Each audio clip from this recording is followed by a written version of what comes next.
ডাক্তারবাবুর কাছে গিয়ে বলছে যা খায় সব তেতো লাগে, একটা উপায় করুন ডাক্তারবাবু। ডাক্তারবাবু বলছে বাবা তোমার পিত্ত রোগ হয়েছে, পিত্ত রোগ যার হয় সে যাই খায় সব তেতোই লাগে, তো কি করব, উপায় কি?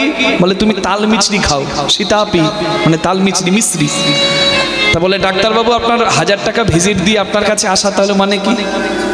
তাল মিছরি খাবো, আরে তাল মিছরিও তো তেতোই লাগবে। বলে এখন তোমার লাগবে যেহেতু তোমার রোগটা আছে, আর যখন ওই তাল মিছরির গুণে মিছরি খেতে খেতে তোমার রোগটা আস্তে আস্তে সারবে, তখন দেখবে তাল মিছরিটাও তোমার মিষ্টি লাগতে শুরু করেছে। নিতাই গৌর হরি বল। অর্জুন বলছে ভগবানকে, হে কৃষ্ণ আমার মন চঞ্চল, কি করব? চঞ্চলং হি মন কৃষ্ণ প্রমাথি বলবদ্রীণং তস্মাহং নিগ্রহং মন্যে বায়রিব সুদুষ্করম। আমার মন চঞ্চল, আমি কোনো কিছু ভালো বুঝতে পারছি না, আমার মনে শান্তি নাই, আমি কি করব? ভগবান বললেন দুটি কাজ করো, অসংশয় মহাবাহ মনো দূর নিগ্রহং চলম অভ্যাস নতু কন্তেয় বৈরাগ্য নচ গৃহতে। দুটি কাজ করলে প্রত্যেকের মন সুন্দর হয়। কাজ দুটি হচ্ছে, একটা ভালো অভ্যাস, তাল মিছরি খাওয়া অভ্যাস করলে যেমন পিত্ত রোগ সেরে যায়, তাল মিছরিও মিষ্টি লাগে। এই যে ভালো অভ্যাস, যেটা আজকে একদিন করছেন আপনারা, এই বছরে একবার হরিনাম হচ্ছে, আপনারা একদিন করছেন, যেখানে যেখানে হরিবাসর হয় ছুটে যান, একদিন 2 দিন 5 দিন 10 দিন হয়, এটা যদি অভ্যাসে দাঁড়িয়ে যায়, ভালো নাম শোনা, ঠাকুরের গুণগান শোনা, নিজের পথ সুন্দর হবে এমন কিছু কথা শোনা। এখন ইউটিউবে আমরা খুব মোটিভেশনাল স্পিচেস শুনি, যেটা মোটিভেশন পাই কতক্ষণের জন্য, কতক্ষণের জন্য, 1 ঘন্টা 2 ঘন্টা 5 ঘন্টা, চিরস্থায়ী নয়। সেটা চিরস্থায়ী কখন হবে? যখন এটা অভ্যাসে দাঁড়িয়ে যাবে।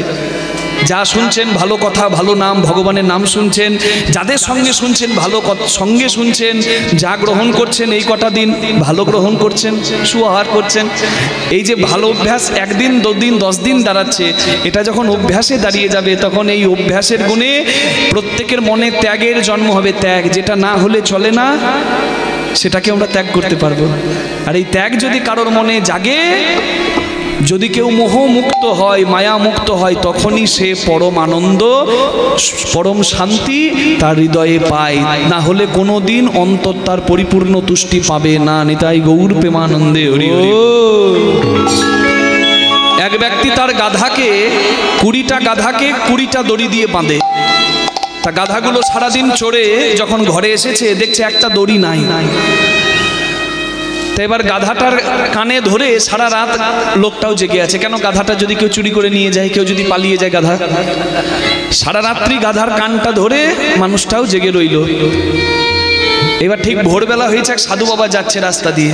সাধু বাবা বলছে, কি গো ভাই, গাধার কানে ধরে সারা রাত জেগে আছো নাকি? বলে হ্যাঁ, কি করবো, আমার 19টা দড়ি আর 20টা গাধা, একটা গাধাকে কোথায় বাঁধবো যদি পালিয়ে যায়, যদি কেউ নিয়ে যায়? বলে বেশ, এক কাজ করো, কাল থেকে আর গাধাকে দড়িতে বাঁধার দরকার নাই, 19টা গাধাকে দড়ি দিয়ে বাঁধবে, আর একটা গাধাকে ওই দড়ি দিয়ে বাঁধার মতন কৌশল করে দেবে, হাত দিয়ে অঙ্গভঙ্গি করে দেবে।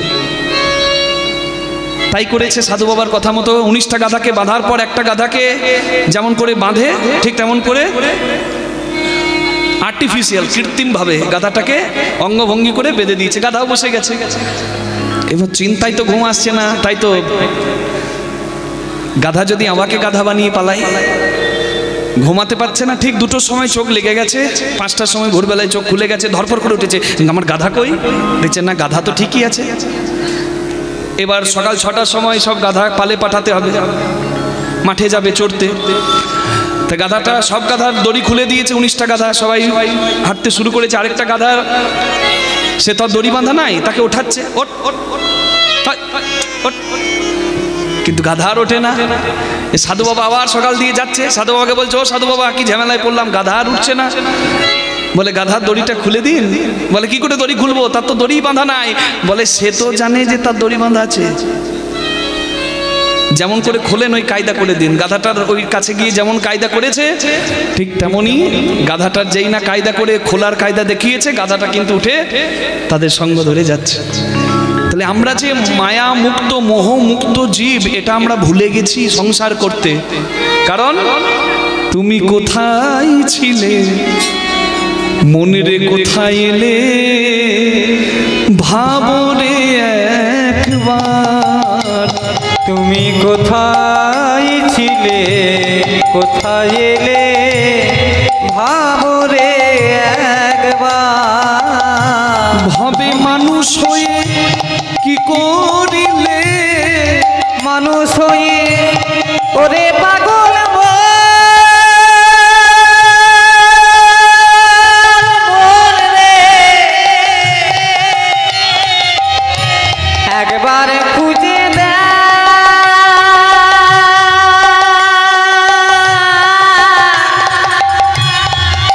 মন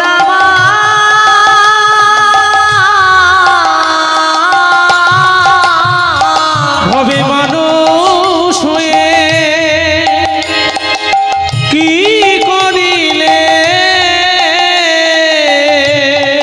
ধরলে শুধু মায়ার দ্বার কোথায় ছিলে কোথায় এলে ভাবো রে একবার তুমি কোথায় ছিলে কি করিলে ভাবো রে একবার তুমি কোথায় ছিলে কোথায় এলে ভাবো রে একবার কি করিতে ভবে এলে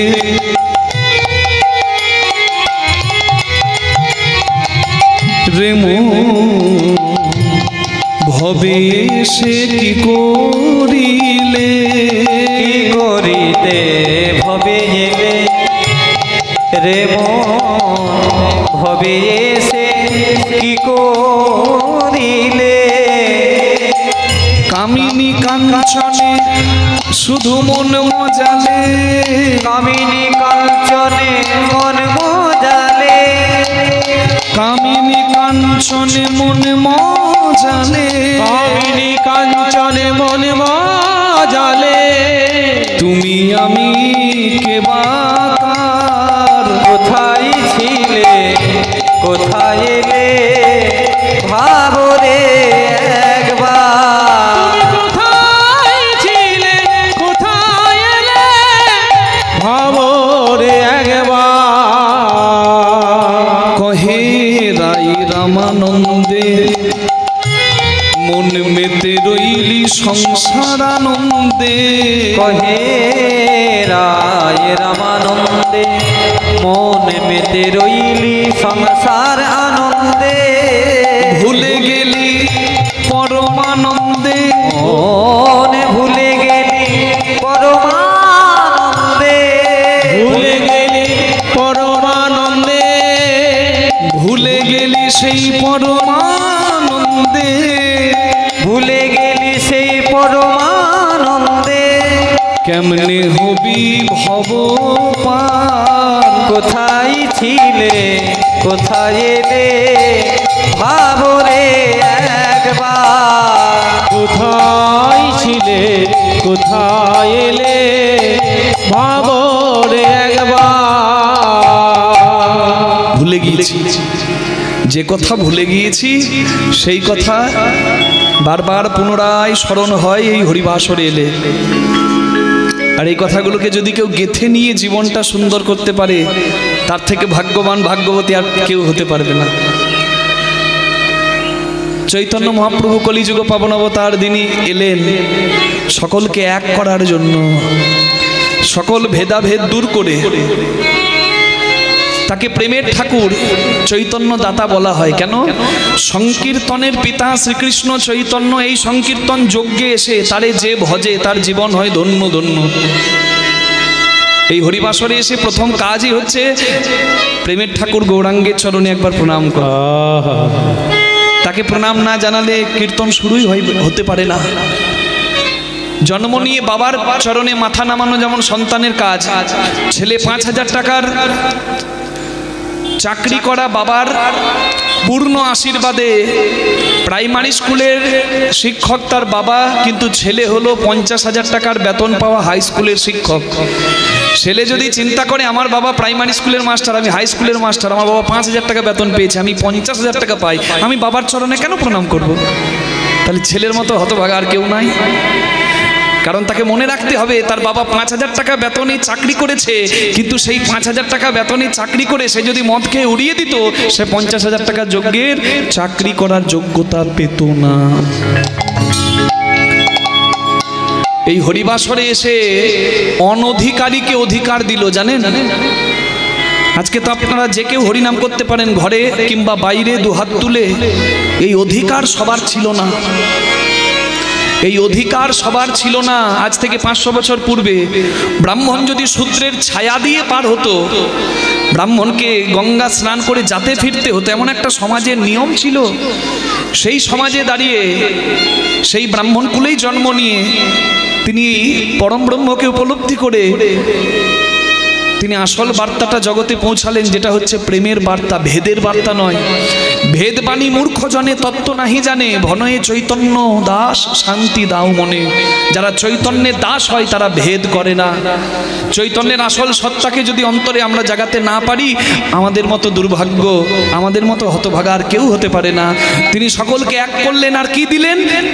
যেটা অমূল্য, ন অর্পিত চরিং চিরাত, কোনো যুগে দেওয়া হয়নি। করুণা অবতীর্ণ কলো, করুণা করে সেই ধন সমর্পয়িত উন্নত উজ্জ্বল রসাংশ ভক্তি শ্রিয়ম, যার নাম হচ্ছে প্রেম বা ভক্তি।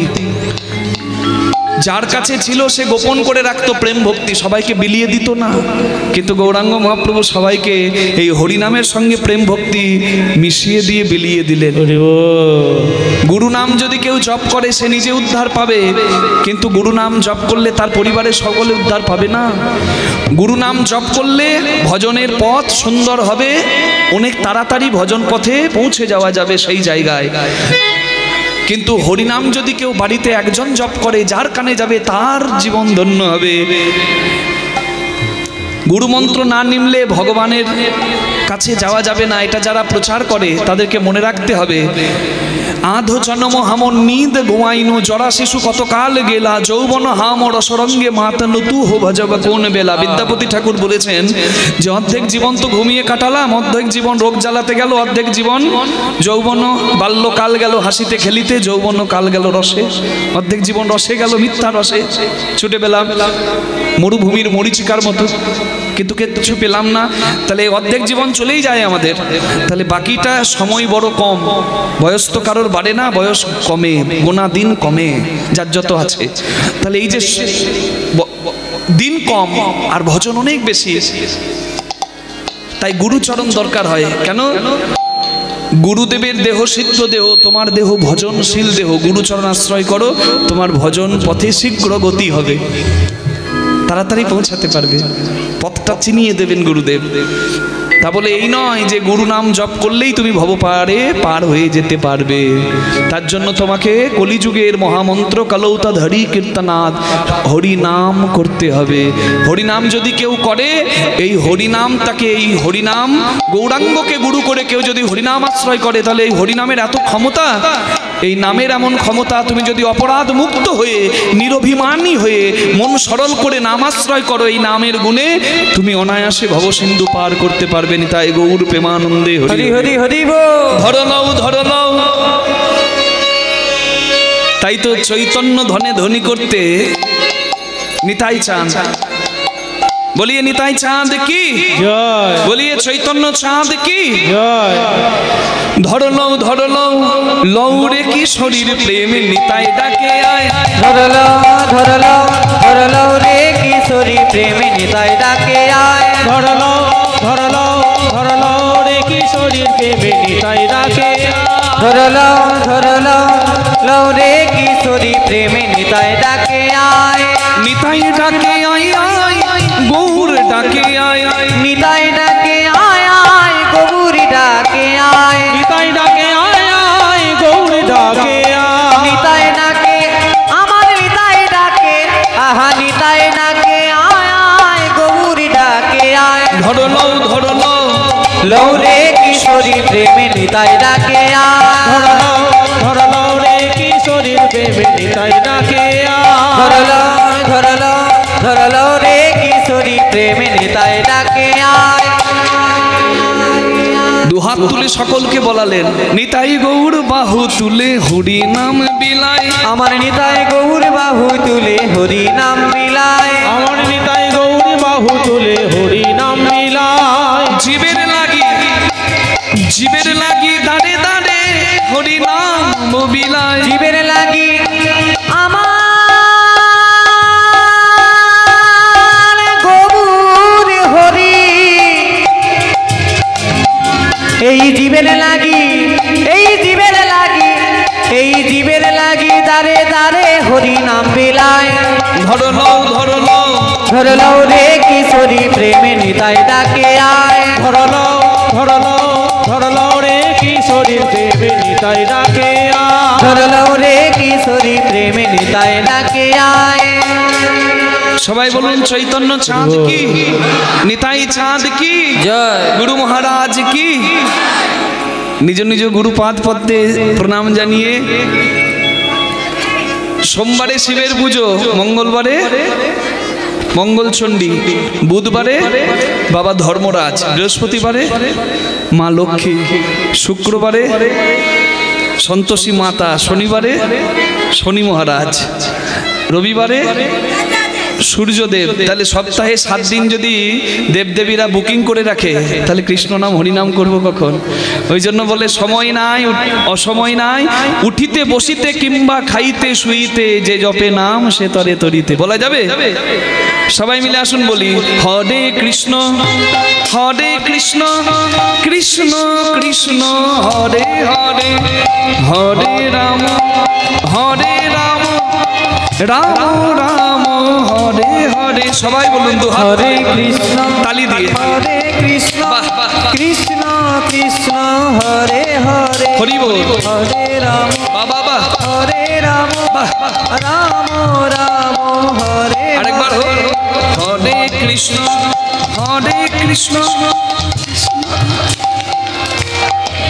বাবা বলি হরি হরি বাবা।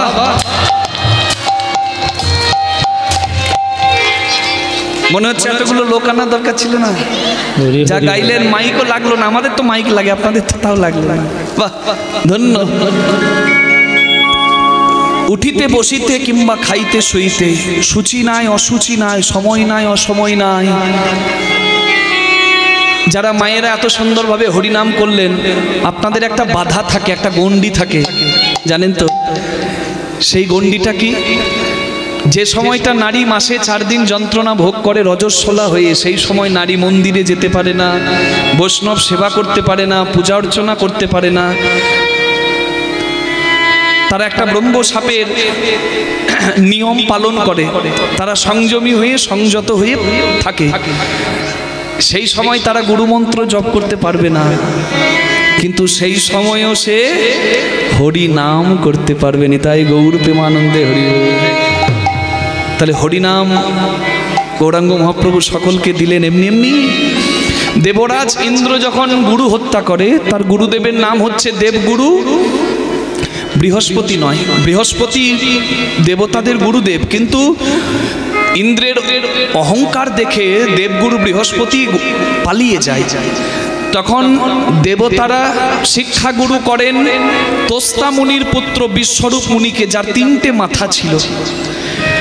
তা দেবরাজ ইন্দ্র বিশ্বরূপ মুনির কাছে আশ্রয় নিলেন। গুরুর দেখানো পথে অসুরদেরকে দমন করে দেবতাদের জয় হলো। কিন্তু বিশ্বরূপ মুনি ছিলেন মুনিপুত্র, কিন্তু তার প্রতিপালন হয়েছিল মামার ঘরে, আর তার মামার কুলটা ছিল অসুর কুল। সে যখন মঙ্গলের জন্য তর্পণ করত জলে দাঁড়িয়ে, তখন সে দেবলোকের জন্য, মুনিগণের জন্য, এমনকি অসুরদের জন্য তর্পণ করতেন, কারণ তার প্রতিপালন হয়েছিল মামার ঘরে অসুর কুলে। তাহলে কৃতজ্ঞতা জানাবার জন্য সে সব কুলের মঙ্গল করত। কিন্তু দেবতারা ভুল বুঝলেন যে আমাদের গুরু হয়ে অসুরদের মঙ্গলের জন্য কেন জলে দাঁড়িয়ে তর্পণ করে। এই যে মহালয়ার দিন সকালবেলায় আমরা করি না, ওই তর্পণ করলে। দেবতারা ভুল বুঝলেন, ইন্দ্রেও দেবতাদের কথায় গিয়ে গুরু হত্যা করলো। গুরু হত্যার ব্রহ্মসাপ যখন দেবরাজ ইন্দ্র মাথায় পেল, ইন্দ্র শুধু নয় সমস্ত দেবগণ পেল। দেবতারা গিয়ে শ্রীহরির কাছে দাঁড়ালো। শ্রীহরি বললেন, গুরু হত্যার মতো এই জঘন্য অপরাধের কোনো ক্ষমা নাই, তোমরা ধ্বংস হয়ে যাবে। বলে প্রভু করো কিছু উপায়। বলে উপায় কি? যদি কেউ তোমাদের এই কৃত অপরাধের ফল নেয় তোমরা মুক্তি পাবে।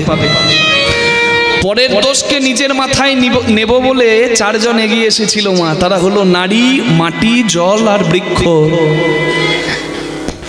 প্রথমেই এসেছে নারী। নারী পরের দোষকে নিজের মাথায় নিলেন। দেবতাদের অপরাধের ফল নিজের মাথায় নিল জগৎকে বাঁচাবার জন্য। কারণ দেবতারা শেষ হয়ে গেলে অসুররা স্বর্গ মর্ত পাতাল শেষ করে দিত। পরের দোষকে মাতৃকুল নারীকুল বাঁচালো, পরের দোষ নিজের মাথায় নিল। ভগবান বললেন এই ব্রহ্ম শাপের ফল অনুযায়ী নারীকে মাসে 4 দিন রজস্বলা হয়ে যন্ত্রণা ভোগ করতে হবে। কিন্তু আমি আশীর্বাদ করলাম যে নারী রজস্বলা হবে সেই নারী সন্তানের মা হয়ে আমার সৃষ্টিকে এগিয়ে নিয়ে যাবে। হরি বল। দ্বিতীয় অপরাধ হলো মাটির। মাটি নিল দোষ। মাটির দোষ কি হলো? মাটিতে পবিত্র কোনো যজ্ঞ করার আগে মাটিকে শুদ্ধ করতে হয়। দেখবেন গোবর দিয়ে নিকিয়ে নেওয়া হয় কিংবা বালি দিয়ে কুশাসন করা হয়। তৃতীয় অপরাধ নিলেন জল। জলের দোষ কোনটা? ওই যে জল এক জায়গা থেকে আরেক জায়গা দিলে ওপরে ফেনা হয়, এটা জলের দোষ হিসেবে গণ্য করা হয়।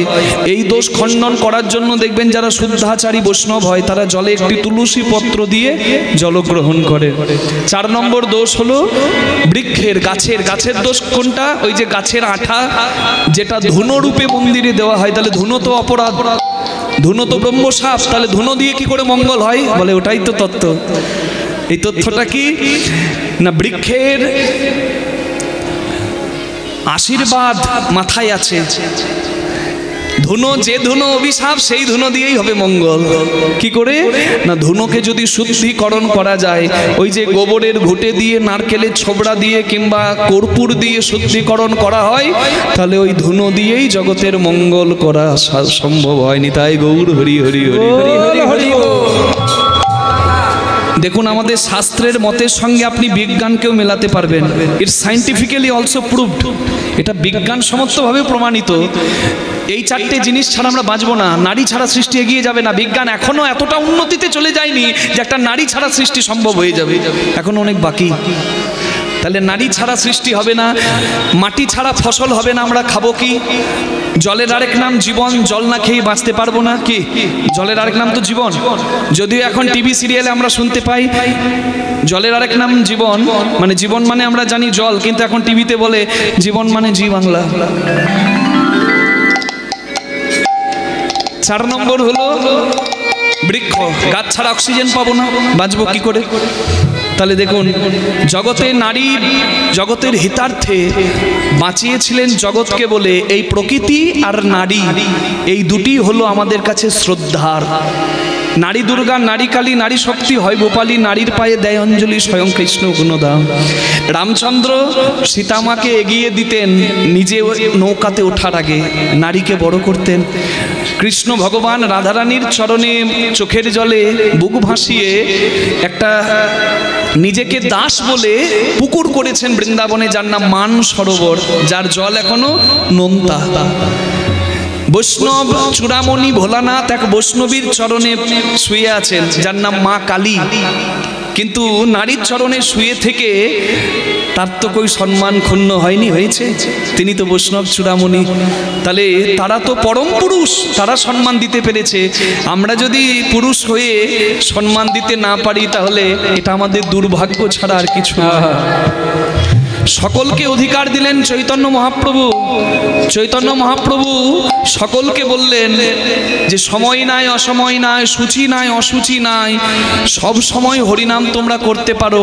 গৌরাঙ্গ মহাপ্রভু বহির্গমনে যাচ্ছেন, তার জীব সব সময় হরিনামে নড়ে। হরে কৃষ্ণ কৃষ্ণ কৃষ্ণ হরে হরে, হরে রাম রাম রাম হরে হরে।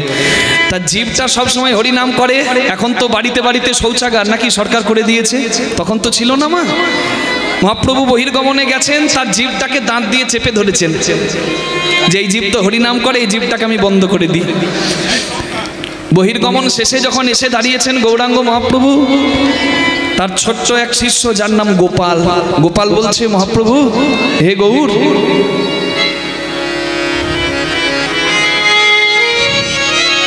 কীর্তন চলাকালীন কেউ আসবেন না, কীর্তন শেষ হয়ে গেলে আমি বেরিয়ে আঁচল পাতবো, যদি কিছু ভগবানের নামে দেবার থাকে তখন দেবেন।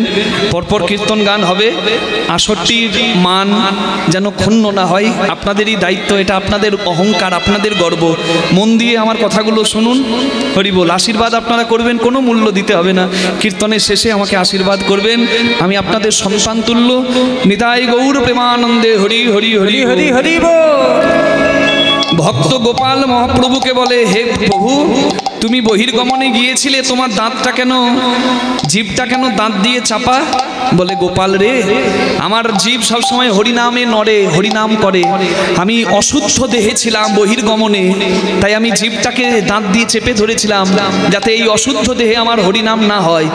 তখন সেই ভক্ত গোপাল বলে উঠল, প্রভু, ওই অবস্থাতে যদি তোমার প্রাণ চলে যায়, তাহলে মরণকালে তো তোমার আর হরিনাম বলা হলো না। নিজের ভক্তকে নিজের গুরু করলেন। চিন্তা করুন চৈতন্য কেমন, এমনি এমনি কি তিনি চৈতন্য দাতা, তার চরণে মাথা নামাতে হয়। নিজের ভক্তকে তিনি গুরু করলেন, তার শিষ্যকে গুরু করলেন, কারণ তার কাছে তিনি জ্ঞান পেলেন। আকাশ আমায় শিক্ষা দিল উদার হতে ভাইরে, কর্মী হবার মন্ত্র আমি বায়ুর কাছে পাইরে। সবাই শিক্ষা দেবার জন্য আছে, শুধু মাথাটা নামালে তো তবে কিছু পাবো। যদি পেতে চাও কিছু, আগে হও নিচু, পরে হবে হরিনাম। একবার আগে নাম পরে নাম, আগে নাম পরে নাম, আগে নাম পরে নাম, আগে নাম পরে নাম, করবি যদি হরির নাম, আগে নাম পরে নাম, করবি যদি হরি নাম, আগে নাম পরে নাম, যদি হরি নাম, আগে নাম পরে নাম, করবি যদি হরির নাম, হরি বল, ফিডব্যাকের সাউন্ডগুলো একটু বাড়াবে। করবি যদি হরির নাম, আগে তুই একবার নাম, হরি বল। কারণ না নামলে তো লাভ নাই। আকাশের চাঁদ উঠলে, পুকুরের জল পরিষ্কার থাকলে তবে কখনো চাঁদের ছবি পুকুরের জলে দেখায়। পানা শ্যাওলা যদি থাকে, চাঁদের ছবি দেখাবে না। অহংকারের পানা শ্যাওলা থাকলে, হৃদয়ে ভগবান থাকলেও ভগবানকে কোনোদিন উপলব্ধি করতে পারবে না। নিজেকেই তখন মনে হবে আই এম গড, আমি ভগবান। ভগবান আবার কি? এই অহংকারের আসন থেকে আগে নামতে হবে। হরি বল। নিজের অহংকারের আসন থেকে আগে নাম পড়ে না, অহংকারের আসন থেকে আগে নাম পরে নাম, অহংকারের আসন থেকে আগে নাম পরে নাম, অহংকারের আসন থেকে আগে নাম পরে নাম। অহংকার ভুলে মন সরল করে তুমি একবার নামো। কোথায়? এই যে হরিবাসনের মতো এরকম সৎসঙ্গে যদি একবার নামো, ভালো সঙ্গে মাথাটা নামা। একবার সাধু গুরুর চরণ তলে আগে নাম পড়ে না, সাধু গুরুর চরণ তলে আগে নাম পরে নাম, সাধু গুরুর চরণ তলে আগে নাম পড়ে নাম, সাধু গুরুর চরণ তলে আগে নাম পরে নাম। সাধুগুরু বৈষ্ণবের চরণ তলে আগে তুই একবার নাম, তবে তো পাবি নিত্যানন্দ ধাম, সংসারে থেকেও পাবি পরমানন্দ ধাম। পাণ্ডবদের গুরু, কৌরবদের গুরু দ্রোণাচার্য, মারাত্মক বীর, ত্রিসন্ধ্যা গায়ত্রী করেন, সদাচারী, ধর্মপরায়ণ। সেই দ্রোণাচার্যের সঙ্গে অর্জুনের যুদ্ধ হবে। অর্জুনকে কৃষ্ণ ভগবান বলছেন, অর্জুন, দ্রোণাচার্যের সঙ্গে যদি তোমার যুদ্ধ হয়, তুমি তোমার গুরুদেবের সঙ্গে পেরে উঠবে না। তাই তোমাকে বলি, তোমার গুরুদেবের কাছে, গুরুদেব যখন সকালবেলায় বসে গায়ত্রী মন্ত্র জপ করবেন, ধ্যান করবেন, তখন গুরুদেবকে প্রণাম করে তুমি জেনে নিও যে গুরুদেব আপনার মৃত্যু কেমন করে হবে।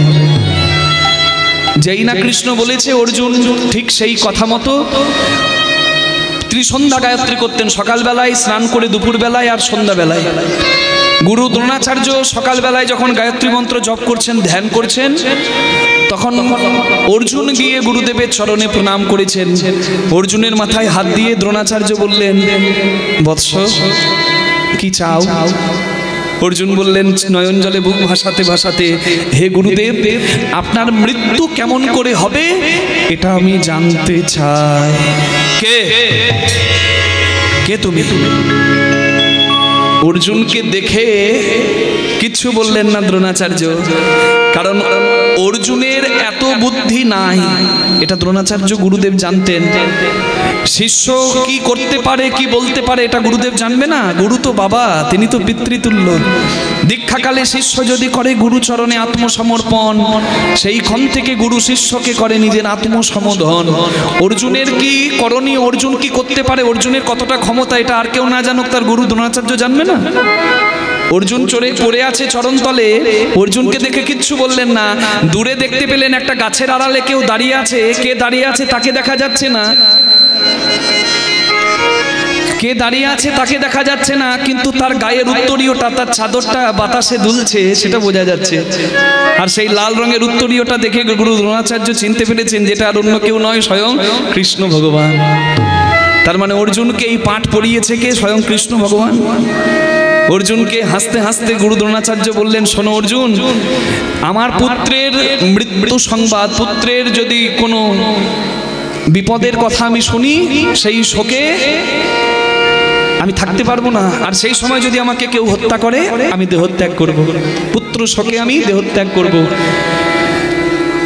তবে তুমি আমার কাছে ছলনা করে জিজ্ঞাসা করতে এলে, তুমি আমাকে এমনি জিজ্ঞাসা করলে আমি বলে দিতাম, কারণ আমি জানি আমি তো যুদ্ধ করছি, কিন্তু যে পক্ষে কৃষ্ণ রয় সে পক্ষ কি কখনো পরাজিত হয়? যাও, তোমরাই জয়ী হবে, যাও প্রেম সে যাও।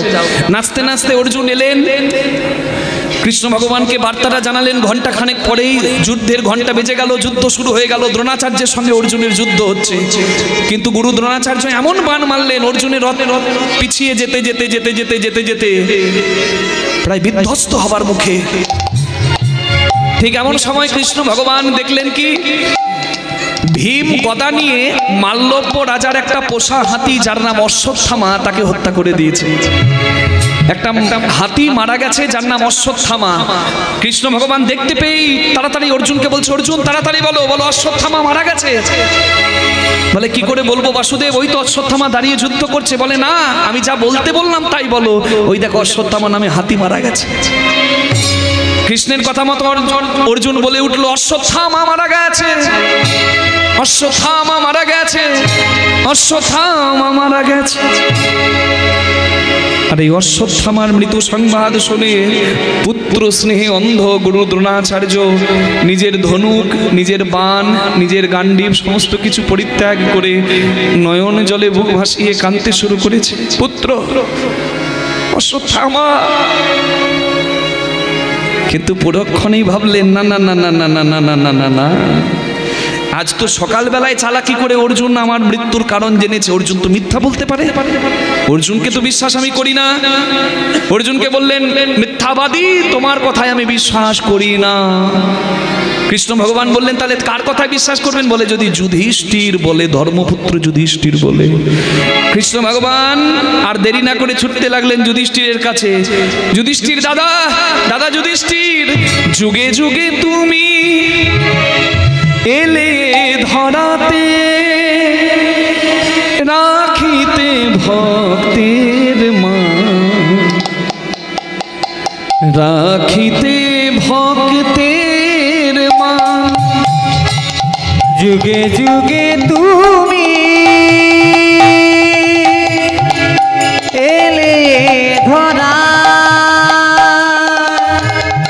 রাখিতে ভক্তেরি মান, রাখিতে ভক্তেরি মান। পতিত পাবন তুমি, পতিত অধম আমি, পতিত পাবন তুমি, পতিত অধম আমি। পতিত পাবন তুমি, পতিত অধম আমি, পতিত পাবন তুমি, পতিত অধম আমি। প্রভু হে, যুগে যুগে তুমি এসিলে ধরায়, রাখিতে ভক্তেরি মান, রাখিলে ভক্তেরি মান। কৃষ্ণায় বাসুদেবায় দেবকী নন্দনায় চ করুণা অশেষ ক্লেশ নাশায় গোবিন্দায় নমো। দাদা যুধিষ্ঠির, দাদা যুধিষ্ঠির, দাদা যুধিষ্ঠির, কি হয়েছে বাসুদেব? কাল বিলম্ব করা যাবে না, আপনি তাড়াতাড়ি বলুন যে অশ্বত্থামা মারা গেছে। অশ্বত্থামা হতবাণী, ইহা আমি সত্য জানি, ইতি গজ পড়ি গেল রণে। যুধিষ্ঠির বলে উঠলেন যে আমি তো মিথ্যা কথা বলতে পারি না, অশ্বত্থামা যুদ্ধ করছে, আমি কি করে বলবো মারা গেছে? বলে না না, অশ্বত্থামা বেঁচে আছে, কিন্তু অশ্বত্থামা নামে হাতি তো মারা গেছে, আপনি বলুন। এইবার যেমন কৃষ্ণ ভগবান বললেন, যুধিষ্ঠির ঠিক তেমনই বলেছে। ঘটনা ঘটলো কখন? প্রথম 2 লাইন বলার পরে 3 নম্বর লাইন যখন বলতে যাবে, ইতি গজ পড়ি গেল রণে, কৃষ্ণ ভগবান পাঞ্চজান্য শঙ্খটা মানে শাঁখটা জোরে বাজিয়ে দিয়েছে। 3 নম্বর লাইনটা দ্রোণাচার্যের কানে গেল না। অশ্বত্থামা হতবাণী, ইহাই আমি সত্য জানি, ইতি গজ পড়ি গেল। যেই না শাঁখ বাজিয়ে দিয়েছে, 3য় লাইন আর কানে গেল না দ্রোণাচার্যের। পুত্র শোকে ব্যথিত হয়ে মাটিতে আছাড় খেয়ে নয়ন জলে বুক ভাসিয়ে হাই হাই হাই হাই করতে লাগলো, পুত্র পুত্র পুত্র। ঠিক সেই সময় ধৃষ্টদ্যুম্ন এসে সুযোগের সদ্ব্যবহার করে গুরু দ্রোণাচার্যকে মৃত্যু শয্যায় শায়িত করে দিলেন। চিন্তা করে দেখুন, যে নীতিবান, পরম শক্তিবান, ত্রিসন্ধ্যা গায়ত্রী করেন, ধর্মপরায়ণ, জীবনে কোনোদিন অপরাধ করেননি, তাহলে তাকে কেন মরতে হলো? কারণ মা ধৃতরাষ্ট্র যেমন পুত্র স্নেহে অন্ধ ছিল, সে তো শুধু চোখে কানা অন্ধ ছিল না, সে পুত্র স্নেহেও অন্ধ ছিল। ভালো করে জানতো তার কুলাঙ্গার জন্ম নিয়েছে দুর্যোধন, কিন্তু তথাপি পুত্র স্নেহে পুত্রকে শ্রেষ্ঠ জায়গা দেওয়ার জন্য অন্ধের মতিভ্রম হয়েছিল। তার জন্য তার কৌরব কুল শেষ হয়ে গেল। আজকে তাই অবস্থা দ্রোণাচার্যের। এই যে পুত্র শোকে অন্ধ, পুত্র স্নেহে অন্ধ, এত বীর, এত জ্ঞানী, এত তত্ত্বজ্ঞানী, কিন্তু এই মায়াটাকে কাটিয়ে উঠতে পারেনি। আর একটি বড় অপরাধ হচ্ছে, জীবনে কোনো অপরাধ করেনি, কিন্তু একটা খারাপ কাজ করেছে। কি জানেন? সেটা হচ্ছে অসতের সঙ্গ করেছে। সৎ সঙ্গে স্বর্গবাস, অসৎ সঙ্গে পদে পদে সর্বনাশ। কাল কি হবে ছেড়ে দিন, পদে পদে সর্বনাশ। सदगुरु पावे तो भेद बतावे, ज्ञान करे उपदेश, कैला का मैला टूटे आग करे प्रवेश। কথাই বলে কয়লার ময়লা যায় না ধুলে, স্বভাব যায় না মরিলে, কিন্তু আমি এখানে দাঁড়িয়ে বলছি কয়লারও ময়লা যায় যদি সে আগুনের সঙ্গ পায়। আগুনে পুড়ে কয়লা লোহিত কাঞ্চন সোনার রং ধরে, আগুনে পুড়ে যখন কয়লা ছাই হয়, কালো কয়লাও সাদা হয়। কয়লার এত ময়লা যদি দূর হতে পারে, তাহলে আমাদের সংসারকৃত কর্মে ময়লা জমলে দূর হবে নাকি? নিশ্চয়ই হবে। এই শুদ্ধ ভালো অভ্যাসটা শুরু করতে হবে, ভালো সঙ্গ করতে হবে। নিতাই গৌর প্রেমানন্দে হরি হরি হরি হরি হরি বল। যে গৌড়ের জয় দিলেন, এত সুন্দর বার্তা যিনি পৌঁছে দিলেন, ত্রিনাদপি শুনিছেন, ছোট হও বড় হবে, তররিব সহিষ্ণু না, সহ্য করো ধৈর্য আনো মহান হবে, অমানি না মান দেনো, ভালোবাসা দাও ভালোবাসা পাবে, কীর্তনীয় সদা হরি। সংসার কাজের মাঝে যদি সময় না থাকে আলাদা করে যাগযজ্ঞ ধ্যান করার, সংসার কাজের মাঝে ভগবানকে স্মরণ করো, কর্মটাই তোমার ধর্ম হবে। সেই গৌড়কে আহা, এই চৈতন্য দিতে যিনি এলেন আমাদেরকে। কেহ বলে পুরবেতে রাবণ বধিলা, গোলক বৈভব লীলা প্রভু প্রকাশ করিলা। ওই গোলক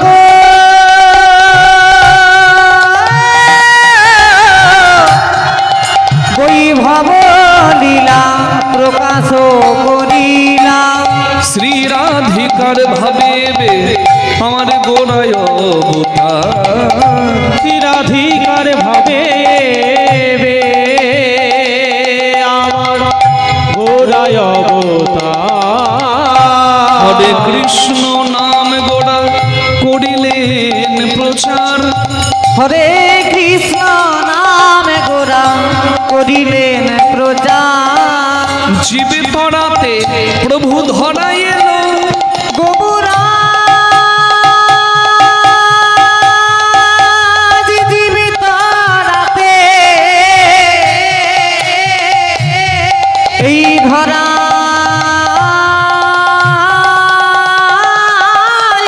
এলো ওই না মধুর হরি নাম লয়ে তারাতে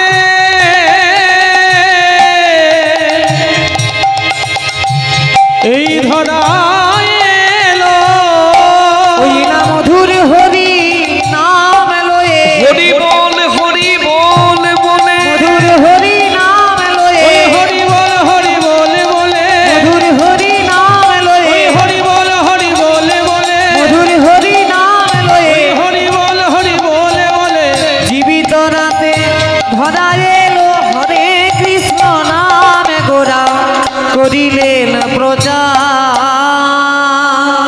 বাসুদেব ঘোষ কহে ঘোষি কহে কোটি জোড় হাত কোটি জোড়ে হাত যেই গৌর সেই কৃষ্ণ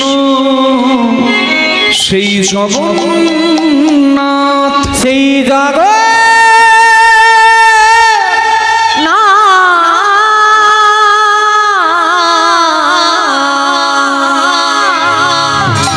হরি বল। চলুন গৌরাঙ্গ চরণে মাথা নামিয়ে আজকের হরিবাসরে আজকে শুনব আত্মতত্ত্ব, যেটা আমাদের সকলের উপলব্ধি করা দরকার। কারণ আমরা প্রত্যেকেই জ্ঞানে অজ্ঞানে অহংকারের আসনে বসে পড়ি। অহংকারের পরিণতি কি,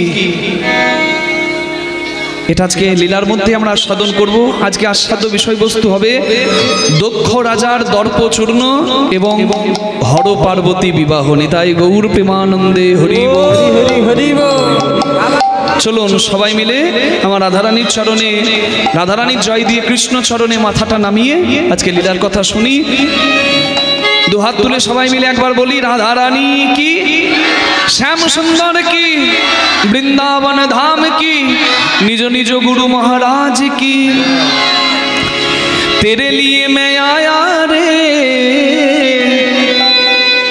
राधे वृंदावन श्री धाम में, तेरे लिए मैं तेरे लिए मैं तेरे लिए मैं तेरे लिए मैं आया रे वृंदावन श्री धाम में। तेरे लिए तेरे लिए तेरे लिए तेरे लिए तेरे लिए मैं आया रे वृंदावन श्री धाम में। तेरे लिए मैं आया रे वृंदावन श्री धाम में। तेरे लिए तेरे लिए तेरे लिए तेरे लिए तेरे लिए मैं आया रे वृंदावन श्री धाम में। तेरे लिए मैं तेरे लिए मैं तेरे लिए मैं तेरे लिए मैं आया रे वृंदावन श्री धाम में। तेरे लिए तेरे लिए तेरे लिए मैं आया रे वृंदावन श्री धाम में।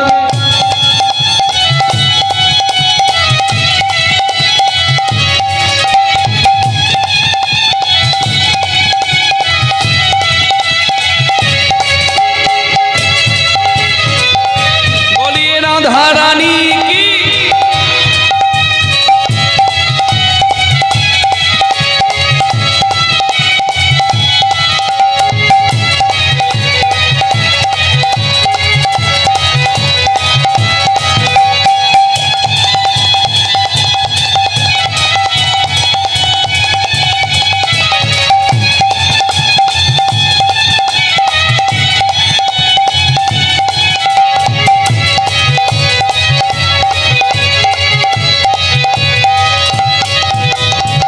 वृंदावन में कुटीर बनाऊं, ब्रजवासी के छुट्टे खाऊं।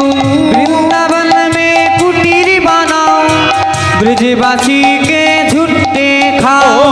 वृंदावन में कुटीर बनाओ ब्रजवासी के झूठे जमुना जल में दिन ही पाऊं, जमुना जल में दिन ही पाऊं, जमुना जल में दिन ही पाऊं, जीवन सफल मनाऊं तेरे लिए मैं, तेरे लिए मैं, तेरे लिए मैं, तेरे लिए मैं आया रे वृंदावन श्री धाम में। तेरे लिए, तेरे लिए, तेरे लिए मैं आया रे वृंदावन से धाम में। तेरे लिए मैं आया रे वृंदावन श्री धाम में।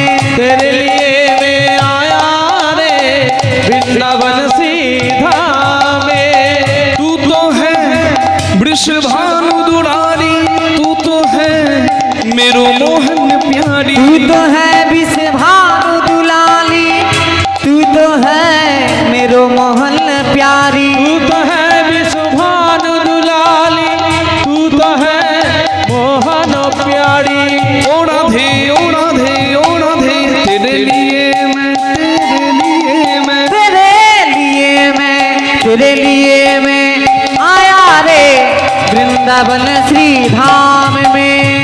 तेरे लिए, तेरे लिए, तेरे लिए, तेरे लिए, तेरे लिए मैं आया रे वृंदावन से धाम में। राधे राधे क्यों बोले ना? बोलो राधे राधे, क्यों बोले ना? राधे राधे। क्यों बोले ना?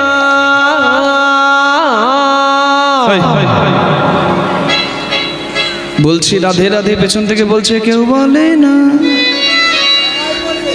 ও কানে একটু কম শোনে, একটু জোরে বলে দেবেন মা। দুটি বাহু তুলে বলো রাধে রাধে, বাহু তুলে সবাই মিলে ও রাধে রাধে, প্রেম से बोलो ও রাধে রাধে, जय जय ও राधे। राधे राधे, विश्वभानु दुलारी राधे राधे, हमारी ओ प्यारी, राधे राधे, सबकी प्यारी, राधे राधे, वो प्यारी प्यारी, ओ राधे राधे, प्यारी प्यारी, राधे राधे, वृंदावन ओ में, राधे राधे, नंदगांव में, राधे राधे, गोवर्धन में, राधे राधे, गिरिराज ओ में, राधे राधे, प्रेम से बोलो राधे राधे, जय जय राधे, जय जय राधे, जय जय राधे, जय जय राधे, श्याम मिला दे राधे राधे, राधे राधे, राधे राधे, यमुना तट में, राधे राधे, तुंगसी वट में, राधे राधे, दान घाट में, राधे राधे, कुसुम सरोवर, राधे राधे, मान सरोवर, राधे राधे, मानसी गंगा, राधे राधे, शरण पहाड़ी, राधे राधे, पीछे का लोटा, राधे राधे, सब मिलकर बोलो राधे राधे, बाहु तुले राधे राधे, राधे राधे, राधे राधे, जय जय राधे, जय जय राधे, श्याम मिला दे राधे राधे, राधा कुंड में, राधे राधे, श्याम कुंड में, राधे राधे, गिरी गोवर्धन, राधे राधे, बोलो बाके बिहारी, राधे राधे, गोविंद मंदिर में, राधे राधे, बाके बिहारी, राधे राधे, साक्षी गोपाल जी, राधे राधे, राधा दामोदर, राधे राधे, राधा मुरारी, राधे राधे, अष्ट सखी जी, राधे राधे, सब प्रेम से बोलो राधे राधे, बाहु तुले राधे राधे, सबाई मिले राधे राधे, राधे राधे, राधे राधे, राधे राधे, राधे राधे, राधे राधे, राधे राधे, श्याम मिला दे राधे राधे, जय जय राधे, जय जय राधे, बोलिए राधा रानी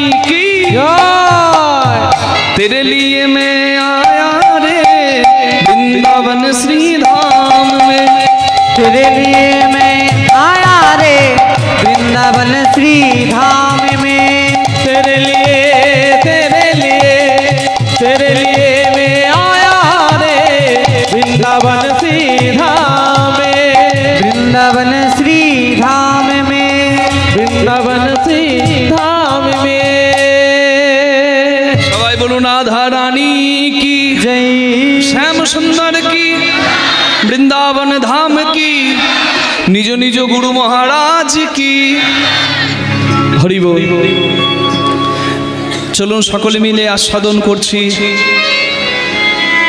অহংকারী দক্ষ রাজার দর্পচূর্ণ। অহংকারের পরিণতি কি আজকে আমরা আস্বাদন করব এবং তদন্তে হর পার্বতীর বিবাহ। আসুন চলুন সবাই মিলে আমরা প্রবেশ করি। ভৃগুমুনি যিনি ব্রহ্মার পুত্র, ব্রহ্মার পুত্র ভৃগুমুনি যজ্ঞ করছেন। ঘটনাটার সূত্রপাত যেখান থেকে, সেই ভৃগুমুনি যজ্ঞ করছেন। তিনি ব্রাহ্মণ, শুদ্ধাচারী ব্রাহ্মণ, সকলকে নিমন্ত্রণ করেছেন। দেব দেবী, ব্রাহ্মণ, অপ্সরা, গন্ধর্ব, কিন্নর, বিদ্যাধরী সবাই আসছেন।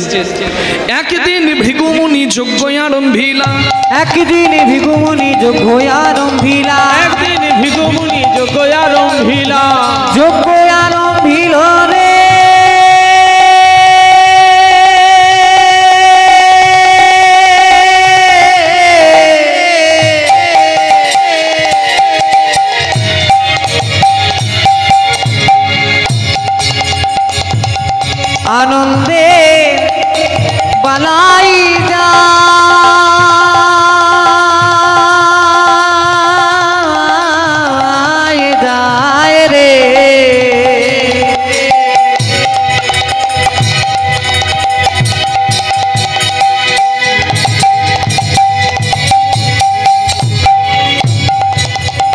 আনন্দের বালায়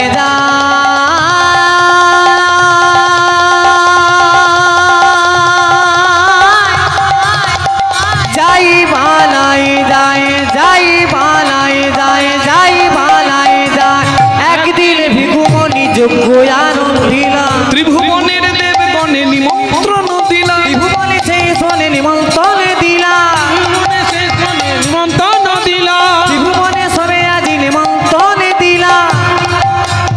আনন্দ ধরে না, আনন্দ ধরে না, আনন্দ ধরে না, আনন্দ ধরে না, সবে যাই সারি সারি আনন্দ ধরে না, সবে যায় সারি সারি, কোলে মুখে হরি ধ্বনি, চলে যায় সারি সারি, কোলে মুখে হরি ধ্বনি, চলে যায় সারি সারি, কোলে মুখে হরি ধ্বনি, চলে যায় সারি সারি, কোলে মুখে হরি ধ্বনি, চলে যায় সারি সারি। আনন্দ ধরে না, জীবনে সবে আজ আনন্দিত মন।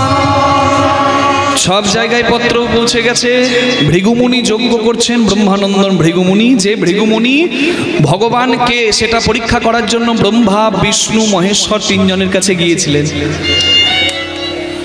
ব্রহ্মা বিষ্ণু মহেশ্বরের কাছে গিয়েছিলেন, কিন্তু ভৃগুমুনির চরণের আঘাত বক্ষে ধারণ করে ভগবান ভৃগুমুনির কাছে পরীক্ষায় উত্তীর্ণ হয়ে জানিয়েছিলেন যে গোলকেশ্বর হরি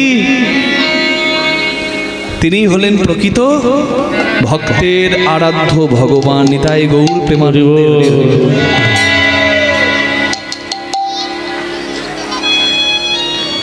ভৃগুমুনি যজ্ঞ করছেন, সেই যজ্ঞে সবাই এসেছেন এবং নীরবতা পালন করে নিজ নিজ স্থান গ্রহণ করেছেন। যেমন এখানেও একটা যজ্ঞ হচ্ছে, আপনারা নিজ নিজ স্থান গ্রহণ করেছেন নীরবতা বজায় রেখে। তো সবাই নিজের নিজের আসন গ্রহণ করেছেন, কিন্তু সবাই অপেক্ষা করছেন একজনের জন্য, সে এখনো আসেনি। তার নাম হচ্ছে প্রজাপতি দক্ষ। প্রজাপতি দক্ষ আসছেন। এবার প্রজাপতি দক্ষ কেমন করে একটা ধর্মীয় অনুষ্ঠানে ঢুকতে হয় অহংকারে মত্ত হয়ে সেটুকু তার জ্ঞান নাই। সবাই এসেছে, এই যে আপনারা এখানে যখন হরিবাসরে এসেছেন এমনি করে এসে দাঁড়িয়ে চেয়ার নিয়ে বসেছেন কি না? কেমন করে এখানে এসেছেন, কেমন করে বসেছেন, কেমন করে? হ্যাঁ, এই জায়গাটা একটা মান্যতা আছে, এটা হচ্ছে শ্রদ্ধার জায়গা। এই জায়গাটাতে মাথাটা নামিয়ে প্রবেশ করতে হয়, আর এখানে প্রণাম করে নিজের আসন গ্রহণ করতে হয়। একটা প্রত্যেকের নিয়ম আছে। ধর্মীয় অনুষ্ঠানে কি করে প্রবেশ করতে হয় অহংকারী দক্ষ রাজা সেটুকু না জানেন। দক্ষতার নাম দক্ষ রাজা, আর প্রজাপতি হচ্ছে তার উপাধি। যেমন প্রধানমন্ত্রী, এটা হচ্ছে একটা উপাধি। প্রধানমন্ত্রী হচ্ছে একটা পদ, নাম হচ্ছে নরেন্দ্র মোদী, নরেন্দ্র দামোদর মোদী। মুখ্যমন্ত্রী এটা হচ্ছে একটা পদ, নাম মুখ্যমন্ত্রীর মাননীয় মমতা বন্দ্যোপাধ্যায়। তাহলে এগুলো হচ্ছে একটা পদ, মুখ্যমন্ত্রী, প্রধানমন্ত্রী। তাহলে দক্ষ রাজা হচ্ছে নাম, আর পদটা হচ্ছে তার প্রজাপতি। প্রজাপতি খুব দামি পদ, সবাই তার জন্য অপেক্ষা করছে। তার নামটা দেখুন, দক্ষ। দক্ষ মানে ট্যালেন্টেড, দক্ষ মানে বিজ্ঞ, দক্ষ মানে জ্ঞানী, দক্ষ মানে অভিজ্ঞ। তার দক্ষ যে জ্ঞানী, যে বিজ্ঞ, যার কদর থাকবে, তার তো মা একটু অহংকার হবেই নাকি? সবাই অপেক্ষা করছে।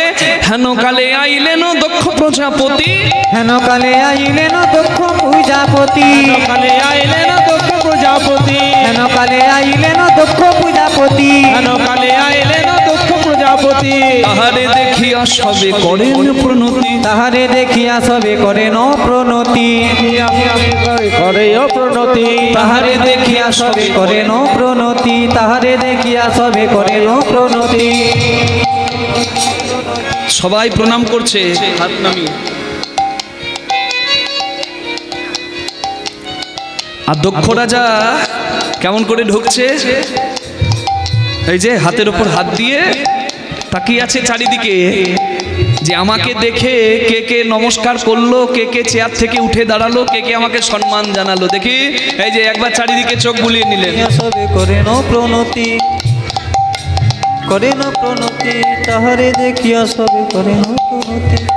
অহংকারী দক্ষ রাজা চারিদিকে তাকাচ্ছে, আমাকে দেখে কে নমস্কার করলো, কে উঠে দাঁড়ালো, আর কে আমাকে দেখে নমস্কার করলো না। ক্লাসে যখন শিক্ষক ঢোকে তখন দেখবেন ছেলে মেয়েরা উঠে দাঁড়িয়ে বলে yes sir. Good morning madam বা গুড মর্নিং স্যার। হ্যাঁ, নিজের নিজের জায়গায় উঠে দাঁড়িয়ে সম্মান জ্ঞাপন করে। দক্ষ রাজা যেই না ঢুকেছে সবাই উঠে দাঁড়িয়েছে, কিন্তু দক্ষ রাজা তাকিয়ে দেখতে দেখতে ওই কোণে 3টে চেয়ারে তাকিয়ে দেখলেন কে ওখানে, কে ওখানে? আমাকে দেখেও এখনো বসে আছে, আমাকে দেখে উঠলো না, সম্মান জ্ঞাপন করলো না, কে ওখানে? 3টে চেয়ারে ভালো করে তাকিয়ে দেখলেন প্রথম চেয়ারে যিনি বসে আছেন, প্রথম আসনে, তিনি হলেন দক্ষ রাজারই জন্মদাতা বাবা। তাহলে বাবা তো আর ছেলেকে ডেকে উঠে দাঁড়িয়ে সম্মান দেবে না, বাবা তো বাবাই হয়, ছেলে যত বড়ই হোক বাবা তো বাবাই হবে। বাবাকে দক্ষ রাজার পিতা, সৃষ্টিকর্তা ব্রহ্মা। দক্ষ রাজার জন্ম ব্রহ্মার দক্ষিণ চরণের বৃদ্ধাঙ্গুলি থেকে, মানে ডান পায়ের বুড়ো আঙুল থেকে।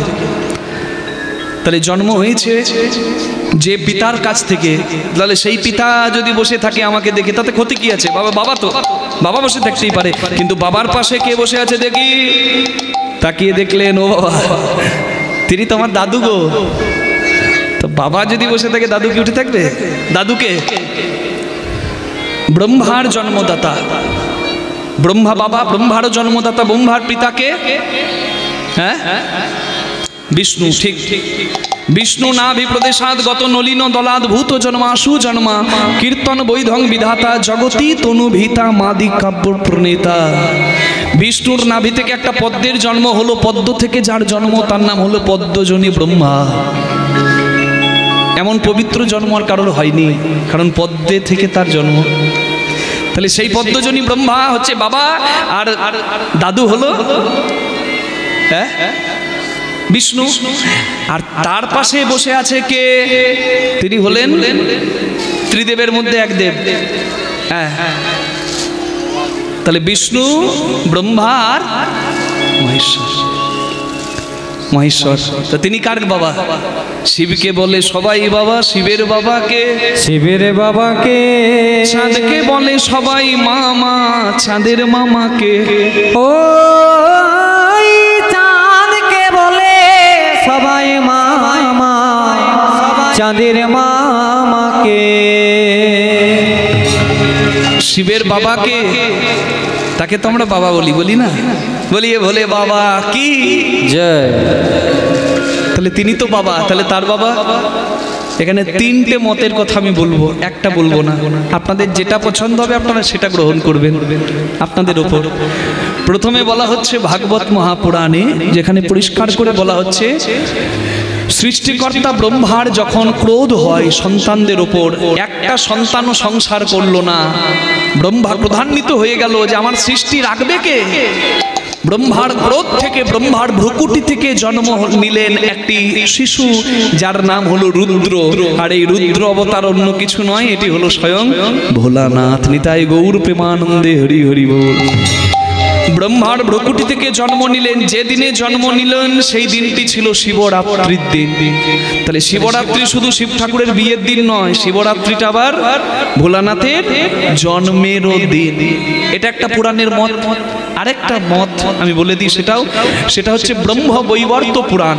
সেইখানে গোলক লীলা রহস্যে প্রথমেই বলা আছে, যখন সৃষ্টি হচ্ছে এক জ্যোতির্ময় পুরুষোত্তম, যাকে আমরা হরি বলি, সেই জ্যোতির্ময়ের ইচ্ছাতে গোলক, বৈকুণ্ঠ, এই 14 ভুবন সবকিছু সৃষ্টি হলো।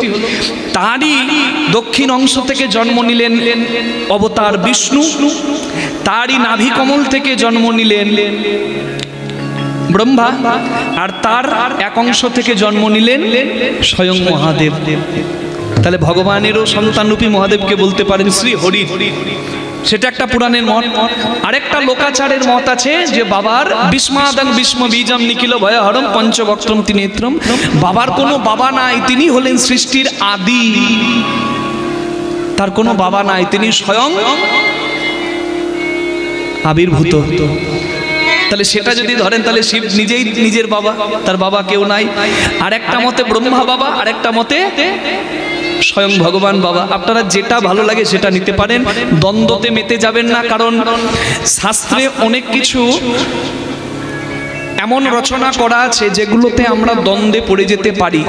পুরাণ সবগুলো, কিন্তু এই পুরাণে এক কথা, ওই পুরাণে এক কথা হতে পারে। সংকলনের সময়, বিভিন্ন সংকলনের সময় কোনো ভুল হয়েছে, কিন্তু শাস্ত্রকে আমাদের সম্মান করি, তাই শাস্ত্রের বিরুদ্ধে আচরণ আমরা করব না।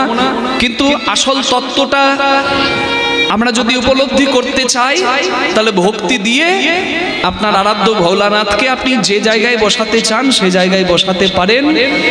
ভক্তিতেই বাধা আমার স্বয়ং ভগবান, স্বয়ং ব্রহ্মা বিষ্ণু মহেশ্বর নিতাই গৌর প্রেমানন্দে হরি হরি হরি গৌর। কলকাতা রাজারহাট নিউ টাউনে আমার একটা 10 তলা ওপরে বাড়ি আছে মা। সত্যিকারের ভাববেন না, ধরে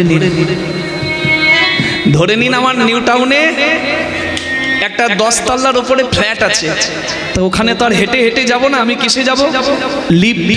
লিফট আছে, লিফটে করে যাই, 10 তলায় উঠি, আমার দরজা চাবি খুলে দরজায় আমি আমার ঘরে ঢুকি। একদিন আমি ঘরে ঢুকতে যাব, দেখছি লিফট খারাপ।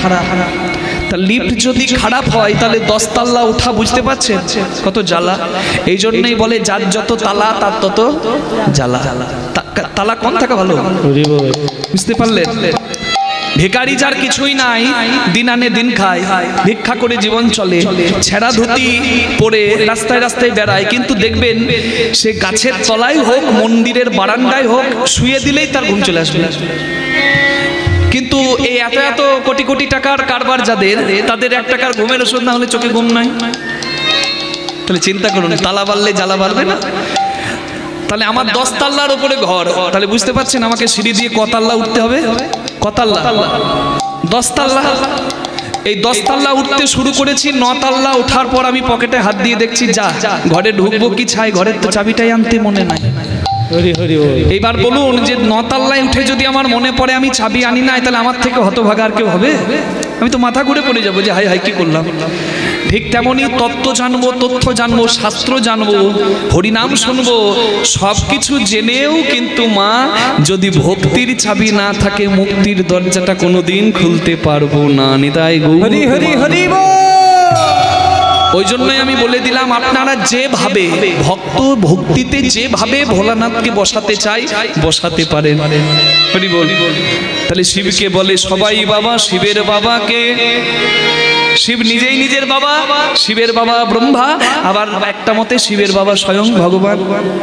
চাঁদকে বলে সবাই মামা, চাঁদের মামাকে, চাঁদের মামাকে এটা যদি জানতে চান তাহলে মহাভারতের একটা ছোট্ট প্রসঙ্গ আছে। দুর্যোধন পঞ্চ পাণ্ডবকে পুড়িয়ে দেবার জন্য পুরোচন মন্ত্রীকে দিয়ে যতুক গৃহ বা লাক্ষাগৃহ তৈরি করে। পাণ্ডবরা যাবে আর সবকটাকে পুড়িয়ে ছাই করে দেবো, এটা দুর্যোধনের ইচ্ছা। এখন আকাশে চাঁদ মনে মনে ভাবলো, পাণ্ডবরা তো যতুক ঘরে যাচ্ছে, পাণ্ডবদের সঙ্গে যদি কৃষ্ণ ভগবানও যায় তাহলে আমি তো চাঁদ, আমার তো আলো আছে, জ্যোতি আছে, আর আমি আলো হয়ে তো প্রবেশ করতে পারবো না। আমি যদি পাণ্ডব কুলে জন্ম নিতাম, যে কুলের সঙ্গে সবসময় কৃষ্ণ ভগবান থাকে, তাহলে আমি সবসময় কৃষ্ণ সঙ্গ পেতাম।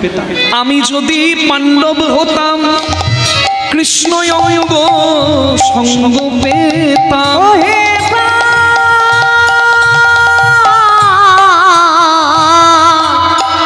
আমি যদি পাণ্ডব